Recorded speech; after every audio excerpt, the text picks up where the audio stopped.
Hi, my name is Marfayos, and I am a Berklee alumni and also the Director of Outreach and Project Management of the LAPS Berklee, the Latin American Association of Berklee Students.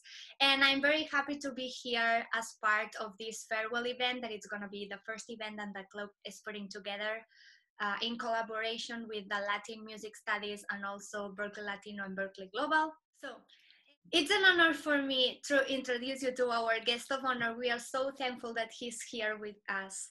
And his name is Rob Filomena. He is the COO, CFO of Industria Works, that it's a company created to serve Latin independent musicians that offers record label, music publishing, sign and supervision, artist management, marketing, live events, media, technology, etc. in the US and internationally. And Industry Works is also the responsible to put together the Latin Alternative Music Conference every summer in New York. And without further ado, I would like to introduce you to Rob Filomena and let him explain us a little bit more about himself and about his company and the work that they do. Hi, Rob. Hi, Mar. How are you?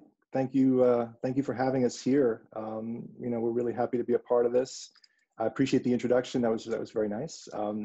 As you said, I'm the Chief Operating Officer and the co-founder of Industria Works. Industria Works is the multifaceted music company focused on the Latin world. We're engaged in several different businesses focusing on Latin artist development and the opening up and development of infrastructure around Latin music. Really worldwide. We're based in Los Angeles. We have offices in Mexico City, in Madrid, Barcelona. I'm based in New York. We also have somebody in London. So we're sort of all over the place, trying to do as much as we can to develop the careers of artists, primarily on the outside of the pop world in Latin, which has always been our focus and something that we've always championed. Specifically, we're engaged in music distribution via our record label, Nacional Records. Nacional was started by Thomas Cookman about 15 years ago. And over the years, it's been an important place for a lot of artists that you know now getting their start here in the US. Artists like Bomba Stereo and Chuck Town, Manu Chao, all had very important releases via Nacional through the early days and up until today. And we're still doing that to this day. We're still trying to champion as much of that music as we can. We also have an artist management business where we manage artists like Love of Lesbian and Mala Rodriguez, Pio Pandango, and Nicola Cruz. We tour those artists all throughout the Spanish-speaking world and beyond. So we have a booking agency that books all of our artists and others, and trying to create a touring circuit for these artists so that there's a more robust live scene for them. We've seen a lot of growth in that area, despite the disruption of COVID-19. Things were developing really well on the live circuit throughout the Spanish-speaking world. We're also in live events, primarily around the Latin Alternative Music Conference, which was started by my partner, Thomas Cookman, about 21 years ago. And the goal of the LAMC was really to create a hub of conversation around music that was outside of the mainstream. Back when it started in '99, there were a lot of sort of non-pop artists making a lot of noise and selling a lot of records. Café Tacuba, the Fabulosos Cadillacs, Molotov. I mean, these were bands that were really, really popular, making a lot of noise, yet they weren't Latin pop, so they weren't really necessarily getting the media coverage that they deserved. And in the United States in particular, there was no place where that conversation was happening. And the LAMC was created to give that some visibility, to give these artists a place to go where they can network, where they can have access to US press, where they can play to big US audiences through our partnerships with Central Park Summer Stage and Celebrate Brooklyn, and really get that sort of US saturation that's really hard to do otherwise. And we're still doing that to this day. LAMC, it continues this year. We've taken the event online. It's going to be held from June 9th to the 13th, entirely digitally. You can view it on latinalternative.com.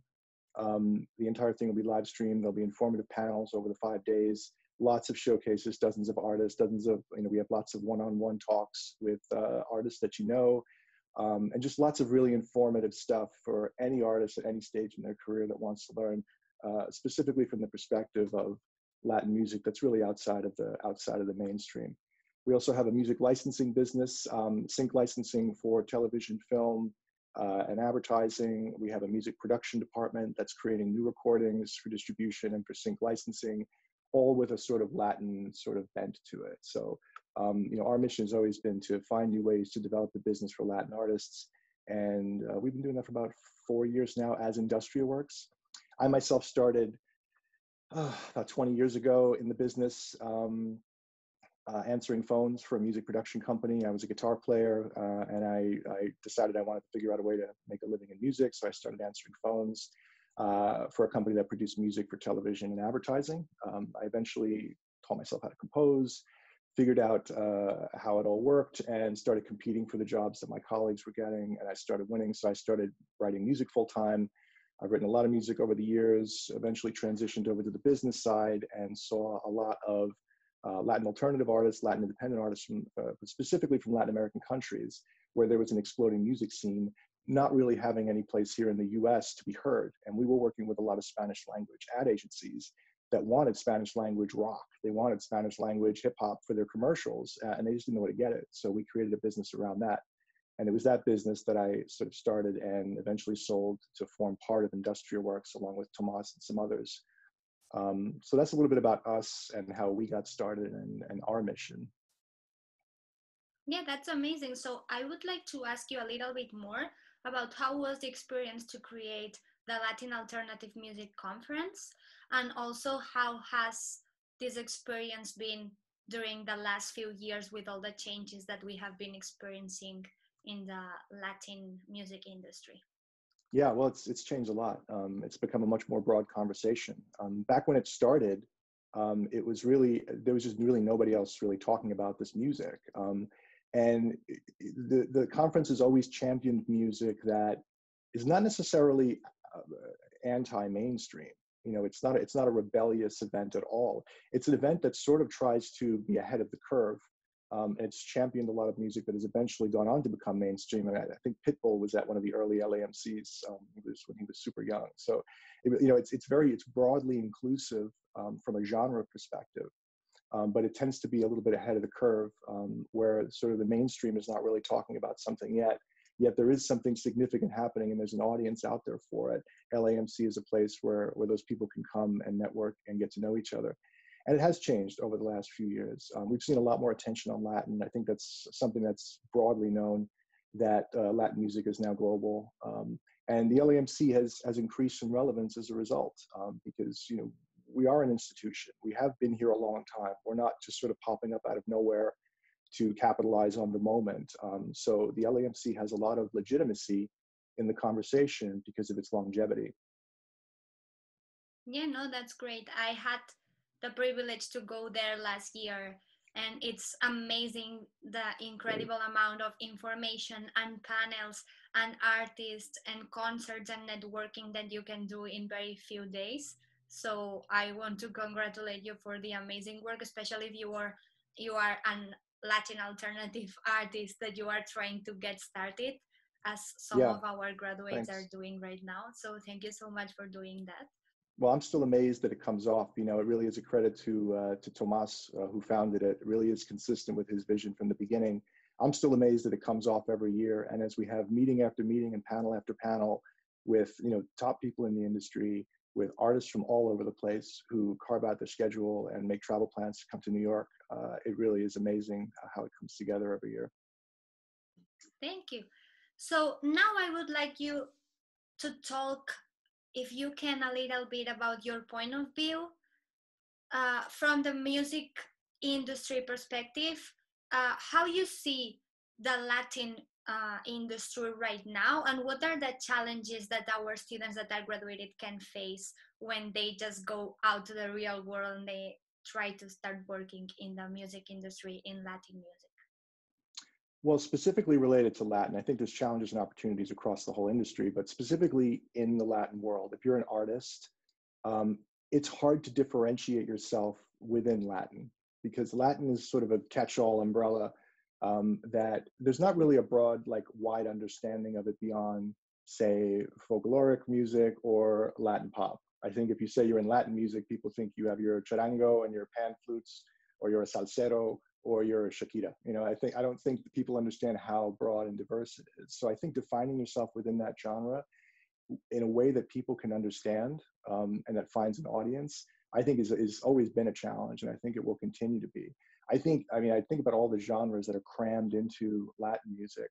I mean, maybe electronic music is similar in that there's just so many subgenres, but Latin music is especially crowded when it comes to classifications. I know that when we try to classify our music in iTunes or Spotify, there are still very limited genres available. So it becomes hard to be discovered if you're doing something that's not necessarily connected to the mainstream. So I think that's one of the it's always been a challenge, and I think it will continue to be a challenge for artists who identify as Latin artists.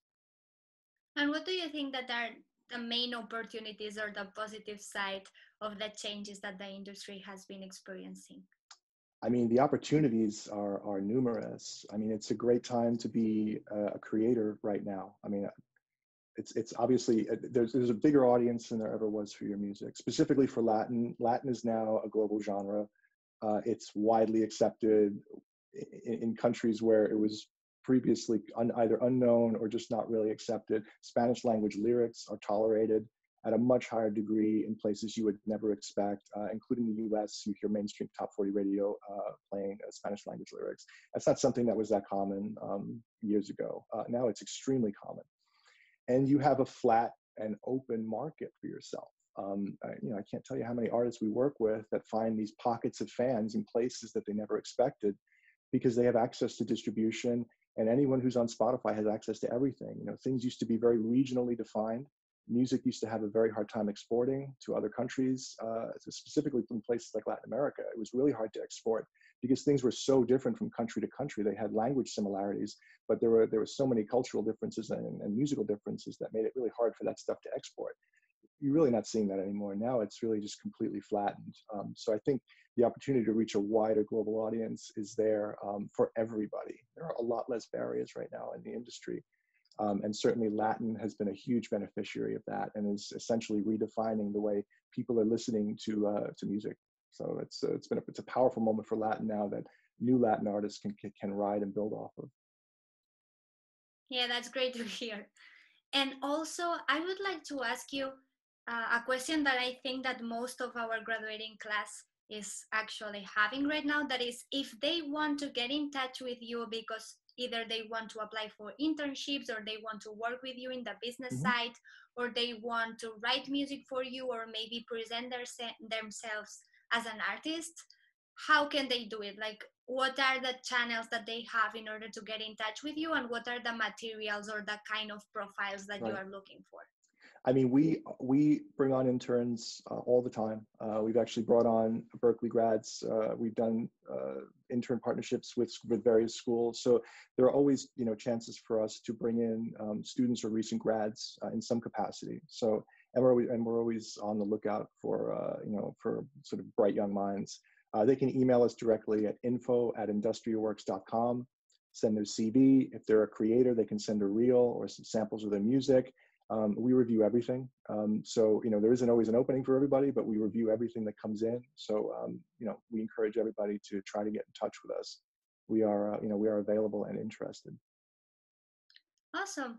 And then, to be ending a little bit this conversation, just because we don't have much time, I would like to ask you a little bit about what is the most important thing, or maybe that you learned, or maybe the one thing that you consider that it's going to be more useful to know for our recent graduates about the Latin music industry nowadays.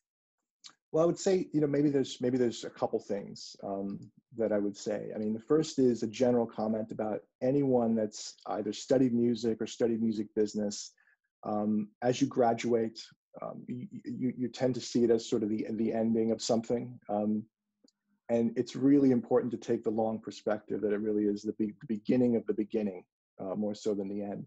And to that point, as a creator, or even as someone just who works in a creative field, talent is obviously a critical component and has been something that carries you through a lot of your academic life. Whether you're a performance major or a producer, or someone that's sort of adjacent to being a creator, talent is an exceptional part of the process. And you'll find that once you get out there in the world, that talent is plentiful, and that you need to find your own sort of superpower within that sits alongside your talent, because talent is sort of like the cover charge you pay to get into the club.